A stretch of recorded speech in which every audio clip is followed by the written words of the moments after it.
Vamos lá, pessoal! Salve, salve! Boa tarde, meus queridos e queridas alunos e alunas da terceira série do ensino médio turno tarde. Como é que vocês estão, meus queridos? Eu espero que vocês estejam bem.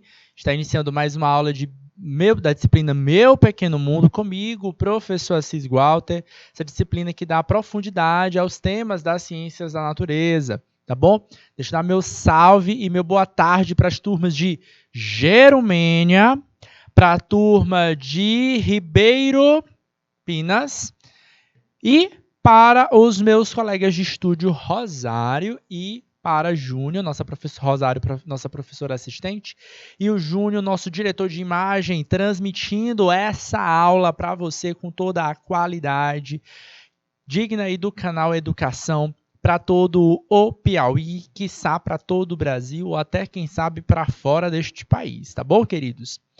Queridos, na aula de hoje estamos iniciando outubro, setembro se foi, o tempo passa rápido. Hoje é dia 3 de outubro, são exatamente 13 horas e 5 minutos. A gente vai voltar a trabalhar com vocês sobre a temática biotecnologia, tá? E aí, para a aula de hoje, a gente vai ter o foco com a biotecnologia das bactérias. Está na tela para vocês? Então, está na tela aí, ó. Conteúdo da aula de hoje, biotecnologia com foco em bactérias. Esse mês de outubro a gente vai ter essa abordagem focada aí em biotecnologias, tá? Vamos falar sobre fungos, bactérias e tantos outros processos muito interessantes, tá? Aula de hoje a gente vai fazer muitas práticas de exercícios do Enem, então para você que está se preparando para o Enem, pessoal, fica ligado que a gente vai responder questões de lá, certo? Próprias, tá bom? Objetivos da nossa aula de hoje, conceituar a biotecnologia. A gente já começou a conversar sobre biotecnologia desde a semana passada. Semana passada a gente associou a nanotecnologia à biotecnologia. Hoje a gente vai conversar um pouquinho sobre os pontos ligados à biotecnologia com bactérias, beleza? E explorar tecnologias extraídas da biologia de bactérias que são importantes para a saúde humana e, claro, para o mercado também. Vamos nós? Todo mundo preparado? Simbora! Gente, a gente começa a nossa aula resgatando, tá? Então, esse aqui, ó, esse slide, esse específico, vocês já viram. Só para vocês fazerem esse resgate. O que é biotecnologia, professor? Quando a gente soma, tá? É a interseção. Tudo bom, Ana Lívia? É a interseção entre os conhecimentos próprios da biologia e a gente insere tudo da biologia aqui. Tá? Até medicina entra aqui, tá bom? Então, a medicina, ela estuda o corpo humano, a integração desse corpo humano em si, tá?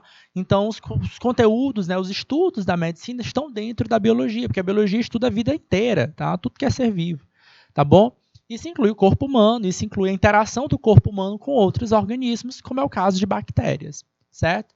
Então, dentro da biologia, a gente estuda as propriedades, as relações, relação ecológica, a gente estuda as relações moleculares, certo? A interação com o meio, com os fatores abióticos, por exemplo, certo? Beleza, a gente pode estudar só os corpos humanos e os seres vivos de um modo geral? Pode. Isso gerar conhecimento? Ok. Só que aí, queridos, a gente não seria ser humano, né? Ser humano que é ser humano, a gente o quê? Desenvolve tecnologia. Né? O que é tecnologia, professor? É toda ferramenta, é todo processo, é toda metodologia que tem utilidade prática no nosso dia a dia. Aí o que eu faço? Oxe, se eu tracei de estudei um monte de coisa desses seres vivos, eu boto os seres vivos para continuarem sendo eles e utilizar os processos dele para solucionar o problema nosso. Exemplo, vocês aprenderam lá na quarta série, no quinto ano do ensino fundamental, cadeia alimentar. A professora de vocês falou, olha, porque tem os produtores, são as plantas, os consumidores são os animais, e os decompositores são fungos e bactérias.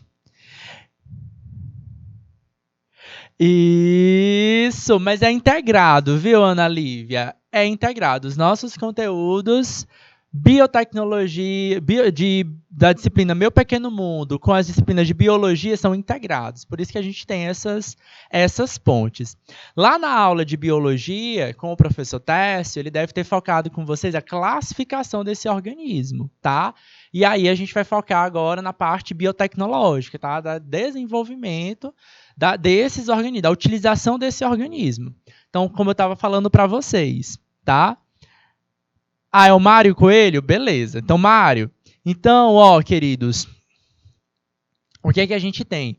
Quando a gente desenvolve essa biotecnologia, eu pego lá aquele organismo, aquela bactéria, que é um organismo decompositor, que pega uma matéria orgânica e degrada essa matéria orgânica, criando um organismo,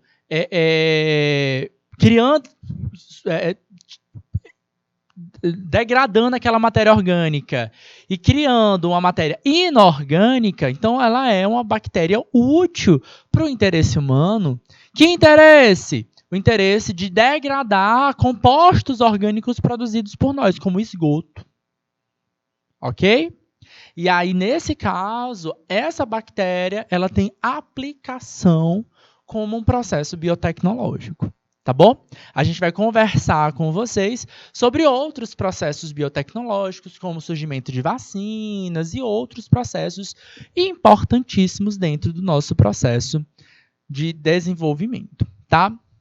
Então, galera, bactéria é essencialmente, o professor Tércio já explicou para vocês sobre a classificação das bactérias, certo? Certamente o professor Tércio conversou com vocês que bactéria é um organismo composto, são todos organismos compostos por células procarióticas. E ele explicou para vocês, com certeza, que antigamente, existia uma classificação biológica chamada reino Monera. A gente não classifica mais os organismos dentro desse reino Monera. Esse reino Monera, todos os organismos vivos que tinham células procarióticas eram agrupados nesse reino Monera. Hoje é assim? Não. Hoje a gente tem dois grandes domínios, né? A gente tem dois grandes domínios. Quem são eles? O primeiro é o domínio bactéria.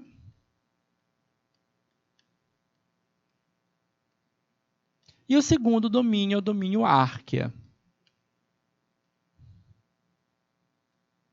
Certo? A gente, na aula de hoje, vai focar nos indivíduos do domínio bactéria. E aqui dentro é que a gente vai ter diversos reinos. Dentro do domínio bactéria temos alguns reinos. Tá bom? Beleza? O nosso foco vai ser as bactérias, tá? Porque é elas que interagem com o nosso corpo humano, elas que interagem com o mundo onde nós vivemos, tá? E o domínio árquea, professor, onde é que eles estão, tá? Normalmente, os indivíduos do domínio árquea são indivíduos que estão em ambientes extremos. A gente até fala que os indivíduos do domínio árquea são extremófilos. Tá? Esses organismos extremófilos vivem em condições extremas, tá? Água muito quente, local muito salino, com alta salinidade, ou com algum elemento tóxico, como, por exemplo, o metano, certo? Então, esses ambientes onde normalmente os seres vivos não conseguem habitar é onde esses indivíduos acabam sobrevivendo, são organismos de vida livre também, certo? Então, o foco da nossa aula vai ser domínio bactéria, tá? Todos os organismos procariontes, ele tem uma característica em comum. O que é? São caracterizados por não apresentarem núcleo. Significa dizer que eles não têm material genético? Não. Eles têm material genético. Esse material genético ele é circular, certo? E fica onde? Dentro do citoplasma da célula, disperso no citoplasma da célula. Simplesmente ele não tem uma carioteca e esse material genético não está organizado, certo? O núcleo, galera, é um somatório entre carioteca, que é um envoltório nuclear, certo? Material genético e o nucleoplasma, que é o líquido que está ali dentro do núcleo, certo? Também não se encontram organelas membranosas. Atenção, tá? Eu vejo alguns alunos confundindo, tá?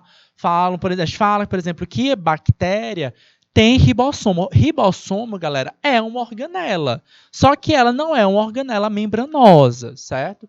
O ribossomo é uma organela que produz proteínas. As bactérias, elas podem viver de vida livre ou parasitando outros organismos, tá? Apenas 1% das bactérias que a gente conhece hoje parasitam o ser humano, tá? A grande maioria tem outra aplicação, certo? Elas podem viver isoladas, tá? Quando eu digo é uma de cada vez, tá? Ou, que é esse caso aqui dessa primeira imagem, elas estão isoladas, embora estejam coletivas aqui, elas estão sozinhas, tá? Cada uma delas representa uma única bactéria. Essa laranjinha aí, ó, parece um bastão ou talvez uma salsicha, né? Pequenininha, né? Tem até uma salsichinha desse tamanho para vender, até, por exemplo, tá? Esse bastão tem até um nome, eu vou já apresentar para vocês esse nome. Ou elas podem viver reunidas, agrupadas. Isso até classifica. Esse aqui é outro exemplo aqui de uma bactéria isolada. Isso aqui toda é uma bactéria. Bactéria em formato de bastão e o flagelão dela aqui, ó, grandão, certo? Que auxilia no processo de locomoção. Nem toda bactéria vai ter esse flagelo, tá? Quando elas estão reunidas, a gente pode até dar nomes para isso, tá? Estáfilos, estréptos. Vamos ver aqui, ó, para mostrar para vocês como a morfologia ajuda na classificação desses organismos, tá? Beleza, bora nós. Olha só, Ana Lívia, Osmaclésia, Graziela, Daniela, que estão acompanhando essa aula, e todas as turmas que estão acompanhando aqui. Galera, bactéria pode ser classificada com esses nomes aqui, ó. Pode ser classificadas como cocos, tá? Quando ele tem um formatinho de coco, tá? Esférico, certo? Então, esse formato esférico é o formato que a gente diz que é de coco. E a gente tem o formato que a gente chama de bacilo, tá? O bacilo, galera, tem esse formato de bastão, certo? Parece uma salsichinha pequena. Como eu disse para vocês, antigamente, a principal forma de classificação dos organismos era por conta de quê? Morfologia. A gente tinha um grande reino que a gente chamava de Monera. A gente classifica agora esse grupo como Monera? Não. Certo? Nós não classificamos mais como reino Monera. Tá bom? A classificação leva em conta o caráter filogenético. Professor, o que é isso? O professor Tércio falou para vocês. A filogenética, galera, é a classificação com base no parentesco evolutivo.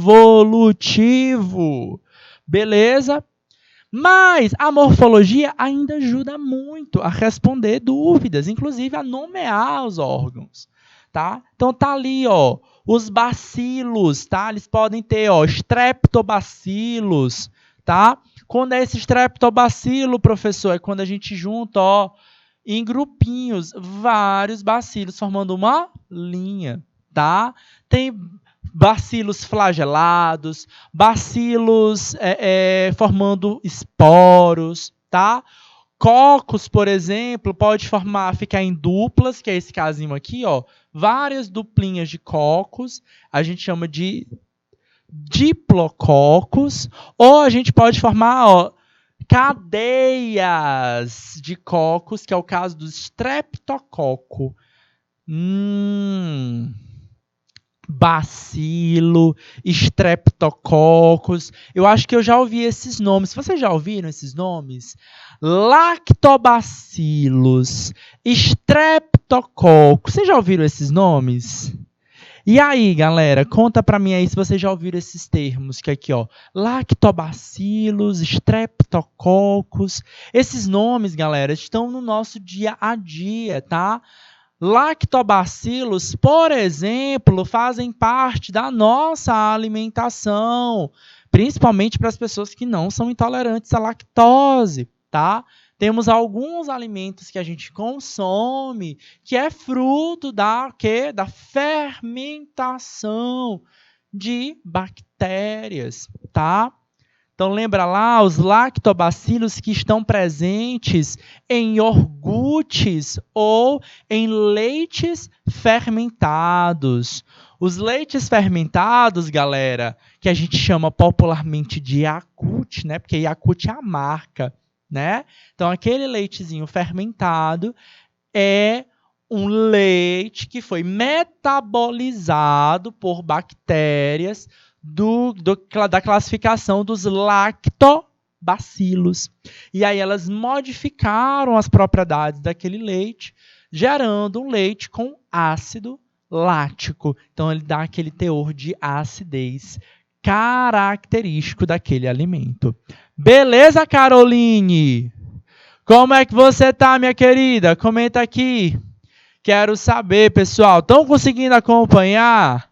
Hein, Ana Lívia? Vamos nós, vamos nós. Não quero só do boa tarde, não. Eu quero participação nessa aula, beleza? Galera, toda bactéria também, ela tem uma característica muito importante, tá? Qual é essa característica muito importante? Elas têm, ó, parede celular, certo? Toda bactéria tem parede celular, viu, meus queridos? A parede celular, nos diversos tipos de seres vivos, muda a composição, tá? Toda parede celular de bactéria é com esse compostozinho chamado peptidoglicano. Eu vou botar um coraçãozinho aqui, que é para você botar no seu caderno também, tá? Porque quando vocês virem essa palavra, peptidoglicano, vocês vão associar ao que? A uma bactéria. Certo? Porque outros organismos têm parede celular, têm parede celular de forma diferente, com outra composição. Por exemplo, nas plantas, as plantas têm parede celular, só que a parede celular das plantas é a celulose. No caso dos fungos, eles também têm parede celular. A célula deles tem parede celular de quitina. E os animais, professor? As células dos animais têm parede celular? Coloca para mim aqui nesse chat que eu quero saber se vocês estão ligados aí nos conteúdos de biologia. E aí, Ana Lívia? E aí, Daniela? Carolina? Graziela? Osmaclésia? Conta para mim, pessoal de Ribeiro Pinas. E aí, pessoal? Comenta aí. Qual é... células animais, tipo a nossa, do ser humano, tem parede celular? Pergunta. Coloca para mim no chat que eu quero saber. Tem parede celular? A célula de animal? Tá? Toda célula tem que ter, obrigatoriamente, gente, membrana plasmática. É um fato. Certo? Membrana essa que ela é aquela história lá do mosaico fluido, né? A gente tem o quê? Uma bicamada.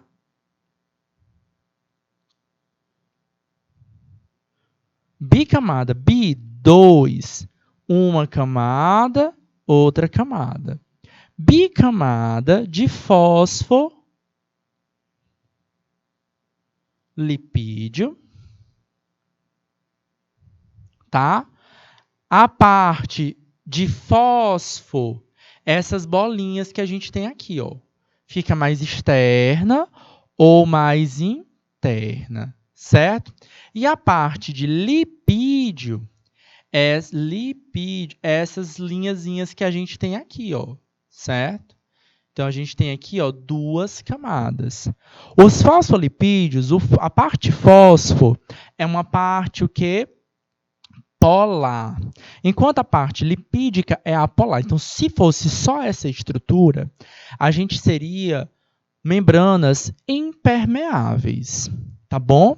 Mas aí para compensar isso, a gente vai ter proteínas também, permitindo a passagem de nutrientes, informações, permitindo que essa célula seja viva, tá? Só que além da membrana plasmática, o que é que a célula bacteriana tem? Uma parede celular de peptídeo glicano, tá? A parte que a gente diz que é peptídeo é uma parte que é proteica, certo? Beleza? Enquanto a parte que a gente fala que é glicano é uma parte de glicídio, carboidrato, certo? Então ela tem essa mistura, tá? Do proteína e de carboidratos. Ela serve para quê, professor? Para conferir estrutura, resistência à célula bacteriana. Professor, você está mostrando aqui que tem 2 tipos de bactérias. As bactérias gram-positivas e as bactérias gram-negativas. Qual é a diferença delas? Uma tem parede celular e a outra não tem? Não, as duas têm parede celular. O que acontece? É que lá no passado, quando a gente não sabia classificar, e principalmente quando a gente não tinha microscópios tão eficientes como a gente tem hoje, a gente não entendia muito bem quem eram as bactérias, tá? E aí, o que aconteceu? Criou-se um Gram, tá? O Gram foi um cientista do passado que ele desenvolveu um teste, tá? Aí ele pegou uma secreção de uma pessoa doente e botou um corante que reagia diretamente com quem? Com o peptídeo glicano. Toda secreção que corava era porque tinha peptídeo glicano. Então, ele falava, aqui tem bactéria. Aí a gente chamou isso de teste positivo. Positivo por quê? Porque corou. O que acontece? Porque tem umas bactérias que têm uma membrana a mais, uma membrana externa. E ela serve meio que para esconder a parede de peptídeo glicano. Certo? É como se essa parede a mais fosse uma capa de invisibilidade. Isso ajuda muitas bactérias a sobreviverem a algumas condições. Por exemplo, pode ser que algum fungo produza um composto que mate essa bactéria, destruindo a parede celular de peptídeo glicano. Se a bactéria tem essa estrutura a mais, essa membrana plasmática a mais, isso vai fazer com que essa bactéria seja mais resistente.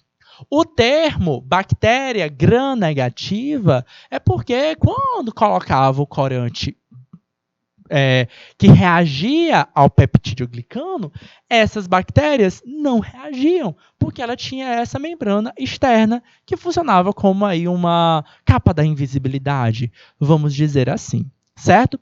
Fica ligado, porque tem questão que vai recair justamente sobre esse tipo de composto. Certo? Bactérias gram-negativas e gram-positivas. Não confundam, tá, galera? A bactéria gram-negativa é aquela que tem uma membrana plasmática a mais. Enquanto a bactéria gram-positiva, ela não tem essa membrana a mais. Às vezes, alguns alunos acabam trocando, tá? Um com o outro, o termo positiva com o termo negativa aqui. Tá bom? E, normalmente, galera, as bactérias, tá? Nos seres humanos, elas estão associadas sempre a doenças, mas nem sempre é isso, tá? Normalmente, as bactérias, elas estão associadas aqui, queridos, Elas vão estar associadas aqui ao esquema de quê? De saúde humana. A gente vai ter cerca de 40 trilhões de micro-organismos. Isso inclui bactérias, fungos e protozoários vivendo no nosso corpo. A grande maioria são benéficas para a nossa saúde, certo? É claro que uma ou outra, menos de 1% dessas bactérias, causam alguma doença para o ser humano, certo? Só que aí é o detalhe muito importante, tá? Doença causada por bactéria tem tratamento. E esse tratamento é antibiótico. Repito, tratamento para bactéria é antibiótico, mas a gente não deve utilizá-lo de forma indiscriminada. O porquê está aqui, ó. A grande maioria das bactérias que estão interagindo conosco são benéficas para o nosso organismo. Se eu estou doente com uma doença bacteriana e tomo antibiótico, beleza. Agora, se eu não estou doente com a doença bacteriana e vou tomar um antibiótico, qual é a bactéria que vai morrer? A bactéria que está te protegendo, a bactéria que está te ajudando no teu processo de digestão celular, certo? Teu processo de digestão no teu intestino. Então, tu está matando as bactérias que são boas para tu, certo? A gente tem alguns casos de pessoas que tomam medicamento de forma indiscriminada, ficam muito mais suscetíveis a doenças e acabam adoecendo por conta disso. Tá? Outro problema que a gente tem com a utilização de antibióticos de forma indiscriminada é porque as pessoas acabam não seguindo o tratamento ideal. Olha só como a gente tem bactérias diferentes. Cada antibiótico vai agir de forma diferente em cada bactéria. Bactérias gram-positivas, elas têm na cara uma parede de peptidoglicano. Uma bactéria gram-negativa, ela tem uma membrana plasmática a mais. Então, cada antibiótico, ou seja, cada medicamento para combater uma bactéria patogênica, vai ter que agir de forma diferente. Então, eu preciso respeitar o que a gente chama de posologia do médico. O que é a posologia, professor? É como eu uso determinado medicamento. O que acontece no dia a dia de vocês? Adoeceu, o médico passou lá o medicamento para você tomar de 15 em 15, durante 15 dias. Você vai tomar esse comprimidinho aqui por 15 dias. É um comprimido grande, gosto às vezes ruim, a nossa urina fica mais amarela. Eita, professor, tudo ruim, né? Aí quando dá no 7º dia, tu sente melhorou. Não, já melhorei, vou parar de tomar o medicamento. Qual era a posologia? Aquele medicamento uma vez ao dia durante 15 dias. 7 dias, você ainda não terminou a posologia. O que está acontecendo ali naquele processo, professor? Provavelmente, boa parte das bactérias que causam a doença realmente morreram. Vão ficar aqui algumas, mas que não te causam sintomas, mas as bactérias ainda estão no teu corpo. Então, nesse caso, você está selecionando as bactérias resistentes, elas estão ficando mais resistentes àquele medicamento, criando o que a gente chama de superbactérias, que é muito comum, por exemplo, em hospitais, especialmente nas UTIs. Então, normalmente, as superbactérias elas surgem justamente pelo uso indiscriminado de medicamentos. Tá bom? Como é que funciona um antibiótico, professor? O antibiótico ele é um medicamento que atrapalha o metabolismo das bactérias. Alguns quebram a parede celular quando a célula bacteriana é gram-positiva, outros atrapalham a produção de proteínas. Olha só o que a gente está observando nessa imagem aqui. Ó. Essa imagem, galera, é uma placa de Petri.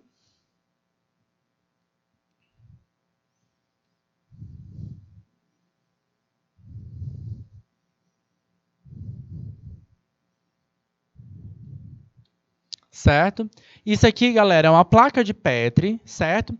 Esse risquinho aqui que a gente tem, certo? Parece que foi pincelado, parece que pintaram de branco, certo? É uma bactéria, tá vendo? Tá até escrita a palavra bactéria, ok? Então, esse parece que foi pincelado aqui. Na prática, foi isso que aconteceu, tá? A gente pega um algodãozinho. Nessa placa de Petri, temos o meio de cultura para crescer a bactéria, tá? Com nutrientes que a bactéria gosta. A gente pega o algodão, passa o cotonete, passa em uma estéreo, né? Um cotonete estéreo, limpo. A gente passa em uma superfície que a gente quer reconhecer as bactérias, por exemplo, um celular, certo? E a gente vai passar nesse meio de cultura e bota ele para crescer. Certo? E aí essas bactérias começam a se dividir, crescer, a ponto da gente conseguir enxergar olho humano, certo? Essa cor esbranquiçada é um monte de célula bacteriana que está crescendo aí bastante, tá? Só que esse outro bolor que a gente está vendo aqui, ó, esse bolor aqui é um fungo. Penicillium colony, tá? Então é um fungo, tá? Nesse caso, o que está acontecendo aí? Presta atenção no que está acontecendo. Ó, vamos dar um zoom aqui, ó. Observa, galera, que em volta desse fungo, desse penicílio, a bactéria não consegue chegar perto desse fungo. Vocês estão observando isso? Galera, isso é uma relação ecológica que acontece na natureza. O fungo produz uma substância que inibe o crescimento da bactéria. Está escrito até bem aí, ó. Bactéria inibida. Está em inglês, mas dá para entender. É cognata. Bactéria inibida. Certo? Então, por que essa bactéria foi inibida, pessoal? Porque o fungo produziu uma substância que impedia o crescimento da bactéria comum, certo? Tá até no nosso textinho aqui, ó, do lado. Vamos voltar aqui no texto. Olha só, alguns tipos, como o caso da penicilina. Cadê? Então, ó, a penicilina é essa substância produzida por esse fungo, chamado Penicillium colony, e interfere na formação da parede celular. Ou seja, as bactérias gram-positivas, que têm só a parede de peptídeo glicano, elas são indiretamente interferidas por esse tipo de fungo, certo? Isso aqui, essa relação ecológica, bem aqui, galerinha, ó. Esse amarelinho, vou deixar aqui pintadinho de amarelo, ó. Essa região aqui, ó, ele recebe um nome, tá bom?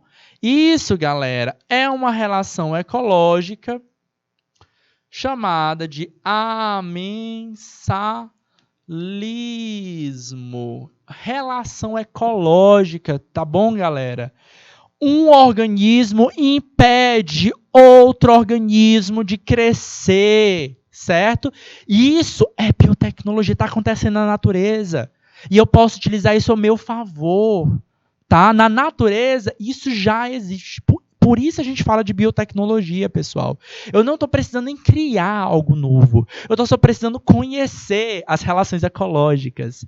E isso aconteceu por um erro. Um cientista estava lá trabalhando com bactéria. Um fungo contaminou as amostras e ele parou para prestar atenção que os fungos não cresciam. Aí ele falou, ué, se o fungo não está crescendo, o que está acontecendo aqui? Está acontecendo essa relação de amensalismo, certo? E aí, nesse caso, a gente vai estar ali, ó, inibindo a formação de outro. Aí a gente faz só a extração. Produz só a penicilina e utiliza como o quê? Como antibiótico. Tá bom? Outro ponto associado às biotecnologia, pessoal, vacina. Eu recebo muita pergunta de aluno. Professor, só tem vacina de vírus? Não, tem vacina de bactéria também e vocês já tomaram várias. Olha essa marquinha que vocês têm no braço, do lado direito do braço de vocês. Tá vendo? Essa marquinha é fruto de uma vacina, a vacina do BCG, certo? A vacina bacteriana pode ser constituída por células inteiras e inativas, por subunidades que se caracterizam por suas estruturas, que fazem parte da célula bacteriana. Tá? Podem também constituir vacinas, moléculas purificadas, como polissacarídeos, proteínas inativas, enfim. Galera, o que é isso aqui, em outras palavras?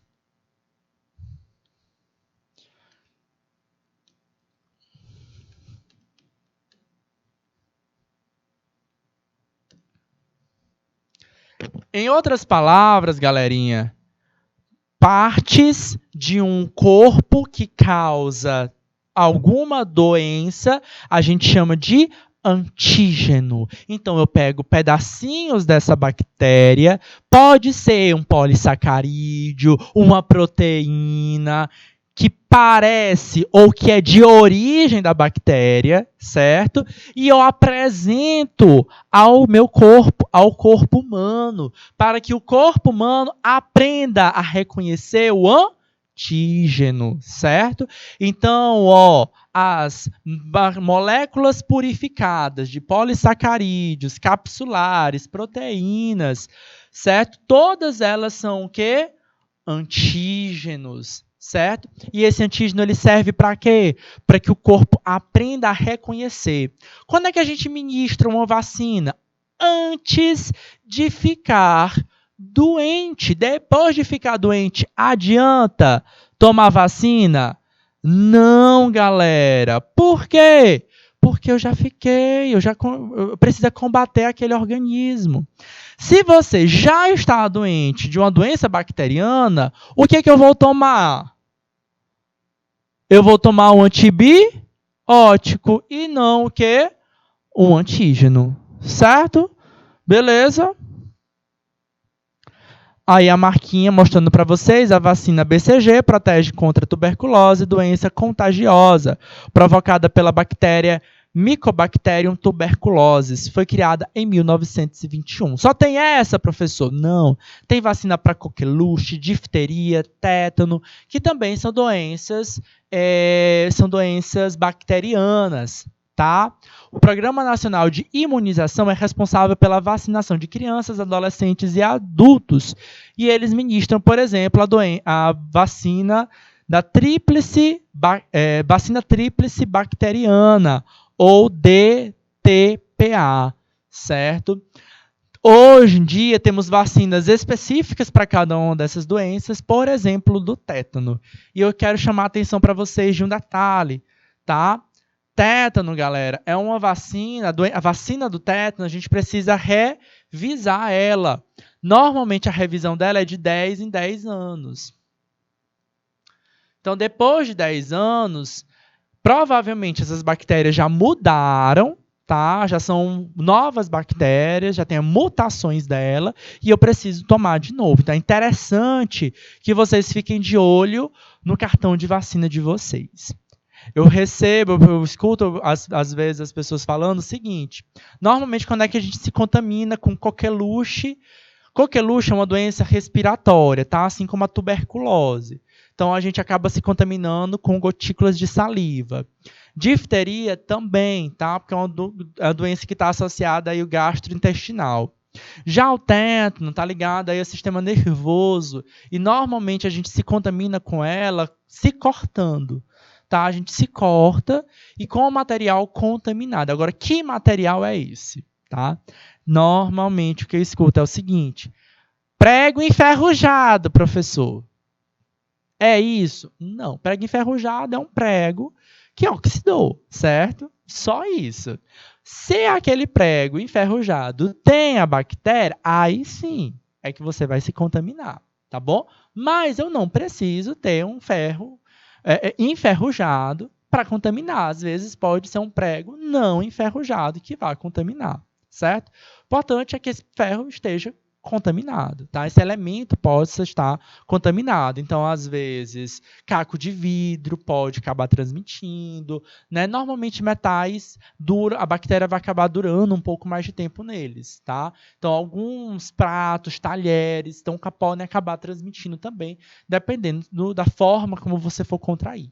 Então, a melhor forma de você evitar não é não pisando num prego, mas sim tomando a vacina, certo? E ficando ligado se o teu material está ou não, se tua vacina está ou não dentro do prazo de validade. Ok? Bora exercitar? Bora exercitar. Agora eu quero ver esse chat movimentadíssimo, viu? Ribeiro Pinas. Questão do Enem de 2016. Elas cobram sobre isso. Suponha que uma doença desconhecida esteja dizimando um rebanho bovino de uma cidade de alguns veterinários tenham conseguido isolar o agente causador e verificado que se trata de um ser unicelular e procarionte. Para combater a doença, os veterinários devem administrar nos bovinos contaminados o quê? Um minutinho para vocês me darem a resposta aí, galera.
Cadê minha turma? Cadê Ana Lívia? Cadê Caroline? Cadê Osmaclésia? Daniela? Pessoal de Ribeiro Pinas? Olha, galera. Gente, fica atento, galera. Organismo que causa doença. Procarionte, bactéria. Tá? Procarionte, bactéria. Só aí a gente vai eliminar várias respostas para a gente. Antiviral, não vai adiantar, é bactéria, não é vírus. Fungicida, esse terminho, ó, sida, é que vai matar o quê? Fungos. Fungo não é bactéria, é outro organismo. A gente também descarta a alternativa B, a alternativa C. Vermífugo, fungos também é de matar. Mas mata o quê? Verme. Galera, verme é animal, é lombriga, é solitária, tá bom? Não é bactéria. Bactéria é organismo procarionte, tá? E aí a gente fica entre vacina e antibiótico, tá? Vacina, pessoal, a gente ministra em pessoas ou animais que ainda não estão doentes. Tá? Olha só o que eu estou aplicando. Para combater a doença, os veterinários devem administrar nos bovinos contaminados. São os que estão doentes já. Certo? Adianta aplicar vacina aqui? Não adianta mais. Eu preciso é tratar os doentes. E a gente trata doente com doença bacteriana com antibiótico. A alternativa correta. Vamos para 2. Nanopartículas de sílicas recobertas de antibióticos foram desenvolvidas com sucesso como material bactericida, pois são eficazes contra bactérias sensíveis e resistentes, sem citotoxicidade significativa para as células dos mamíferos. As nanopartículas livres de antibióticos também foram capazes de matar bactérias de Escherichia coli sensíveis e resistentes ao antibiótico estudado. Os autores sugerem que a interação entre o grupo hidroxil na superfície das nanopartículas e com os lipossacarídeos na parede celular da bactéria desestabilizaria sua estrutura. Professor, dá uma explicada aí melhor. Valeu, Daniela. Vamos entender o que essa questão está me trazendo no enunciado. Primeira coisa, semana passada, aqui nas nossas aulas, nós explicamos o que era uma nanopartícula. Tá? O que é uma nanopartícula, professor? Uma partícula que já existe, que a gente conseguiu reduzir ela do tamanho nanoscópico. Certo? Essa nanopartícula aqui é de sílica. Ok? Então, é uma estrutura cristalina, é um cristal, sílica é um cristal, que eu consegui reduzir ao tamanho de uma partícula diminuta. Tá? Essas nanopartículas, elas têm algumas vantagens. Por exemplo, elas conseguem entrar dentro das células, certo? Beleza? Ok. Só que essa nanopartícula, ela não é qualquer coisa, ela é biotecnologia. Eu cobri elas de antibiótico. Ok? Então, não é somente a sílica que está entrando. É a sílica que está entrando junto com o antibiótico. E o que eu quero fazer? Matar as bactérias. Olha só que interessante. O fato de esse antibiótico não estar entrando sozinho, ele está entrando com a nanopartícula, faz com que bactérias que são resistentes ao antibiótico morrerem. Então, ele mata tanto as bactérias sensíveis como as bactérias que são resistentes. Se eu colocasse só o antibiótico, as bactérias resistentes não morreriam. Agora, colocando esse antibiótico associado à nanopartícula, funciona. Outra coisa interessante é o seguinte, é que nesse sistema, com a nanopartícula, não causa mal a célula de mamífero. Isso inclui a gente. Então, eu posso ministrar, matar a célula bacteriana sem causar danos para as células normais dos mamíferos, entre eles a gente. O funcionamento dessa nanopartícula vai funcionar do seguinte, ó. Os autores sugerem que a interação entre os grupos hidroxil, cadê os meus alunos nas aulas de química? Gente, a disciplina Meu Pequeno Mundo é uma disciplina integrada, tá? Biologia, química e física. A gente tem aulas aqui que a gente vai bem para física, tem aula que a gente vai bem para biologia, tem aula que a gente vai bem para química, mas às vezes, olha só, Grupo hidroxil, que grupo é esse? E aí, Daniela? Graziela, que grupo é esse? Grupo hidroxil. O grupo hidroxil na superfície da nanopartícula vai interagir com os lipossacarídeos da parede celular, desestabilizando a estrutura da parede celular bacteriana. Resgata aí para mim o que é o grupo hidroxil. Cadê o pessoal para responder essa questão importante, viu? Olha só como é que isso aconteceria, tá? Tudo isso aqui, parede celular, certo? Parede celular. Lembra lá da estrutura que a gente falou? Que eu mostrei para vocês como é uma parede celular? Pois é. Tudo isso aqui é uma parede celular. A gente tem os peptidoglicanos.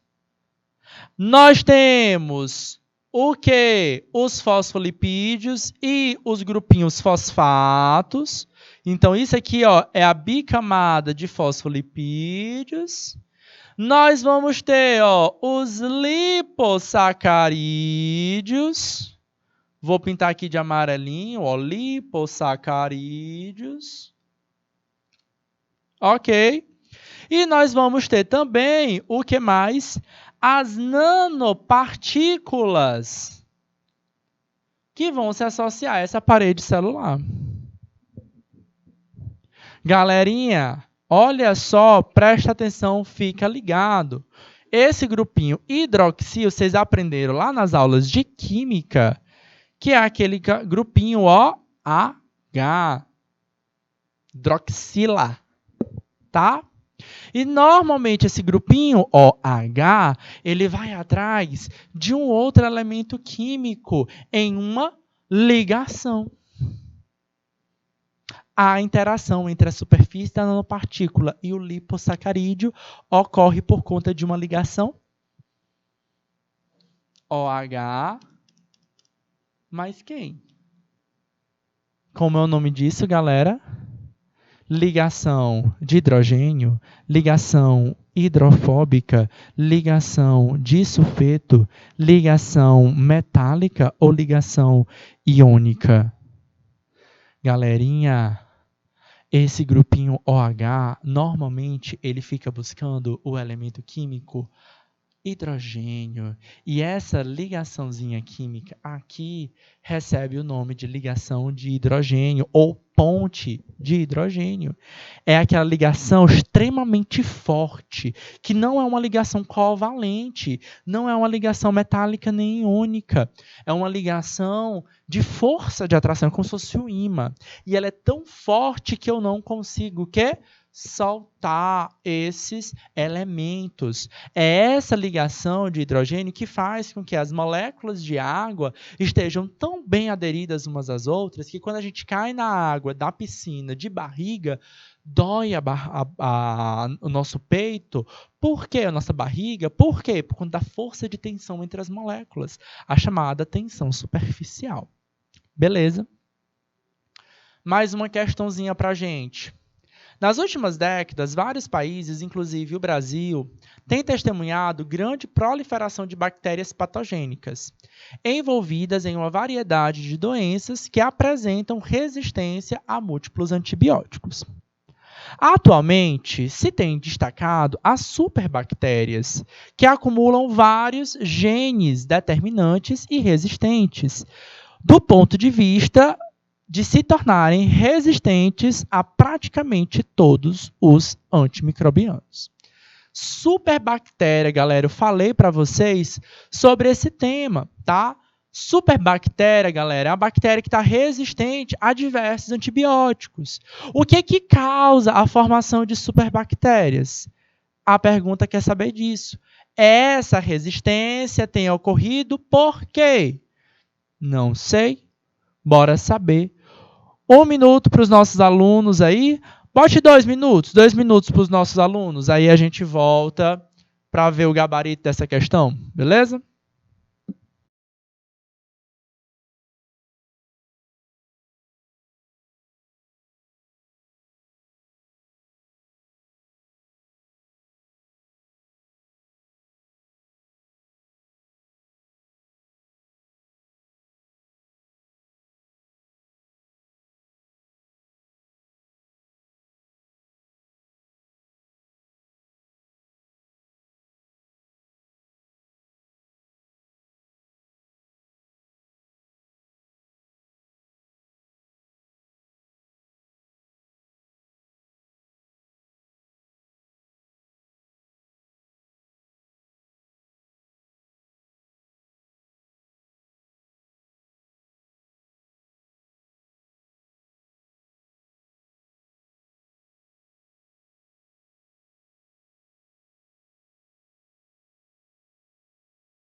E aí, galera?